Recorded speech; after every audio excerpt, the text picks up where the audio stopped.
صل وسلم دائما أبدا على حبيبك خير الخلق كلهم محمد سيد الكونين والثقلين.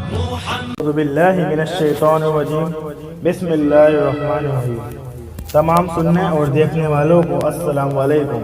آج تقریباً ہر موبائل میں بلوٹوتھ نام کی ایک ڈیوائس موجود ہے. کمپیوٹر کے ساتھ منسلک کرنے کے لیے مارکیٹ میں الگ سے یہ ڈیوائس مل جاتی ہے. آپ بھی یقیناً بلوٹوتھ کے ذریعے دوسروں کے ساتھ ڈیٹا شیئر کرتے ہوں گے، لیکن کبھی آپ نے سوچا ہے کہ بلوٹوتھ کے نام بلوٹوتھ معنی کیا ہے؟ اس کا نام بلوٹوتھ کیوں رکھا گیا اور اس کا ماخذ کیا ہے؟ بلوٹوتھ ڈیوائس 1994 میں معروف ٹیلی کام کمپنی ایرکسن کے سافٹ ویئر انجینئرز کی ٹیم نے ایجاد کی تھی، لیکن اس کا نام 1997 میں بلوٹوتھ رکھا گیا. اس ٹیم کے ایک رکن جم کارڈک میں فرانس جی ہینگٹسن کا تاریخی ناول دی لانگ شپ پڑھ رہے تھے. اس ناول میں قدیم ڈنمارک کے بادشاہ ہیرالڈ بلوٹوتھ کا کارنامے بیان کیے گئے تھے کہ کس طرح اس نے ڈنمارک کو متحد کر کے سلطنت قائم کی. ہیرالڈ بلوٹوتھ ڈنمارک کا دوسرا بادشاہ تھا جو 935 ہجری میں پیدا ہوا.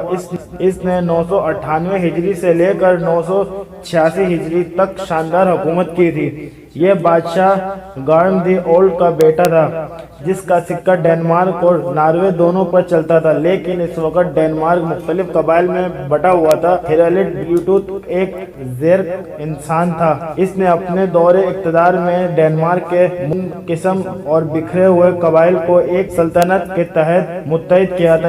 اسی وجہ سے بلوٹوتھ ڈیوائس پروٹوکول کا نام اس بادشاہ کے نام پر ہی رکھا گیا تھا. بلوٹوتھ ڈیوائس بھی چونکہ ایک سے زائد ڈیوائسز کو باہم منسلک کرتا ہے، اس لیے اس کا نام ہیرالڈ بلوٹوتھ کے نام پر رکھا گیا. یہی نہیں بلکہ بلوٹوتھ کا لوگو بھی ہیرالڈ بلوٹوتھ کے نام کے ابتدائی حروف کو باہم ملا کر بنایا گیا ہے. دوستو اس طرح کی اچھی اور معلوماتی ویڈیو دیکھنے کے لیے ہمارے پیج کو سبسکرائب کرنا نہ بھولیں اور ہماری ویڈیوز کو بھی لائک کریں. خدا حافظ. لا الہ الا اللہ محمد رسول اللہ علیہ صلاة اللہ وآلہ والأحبہ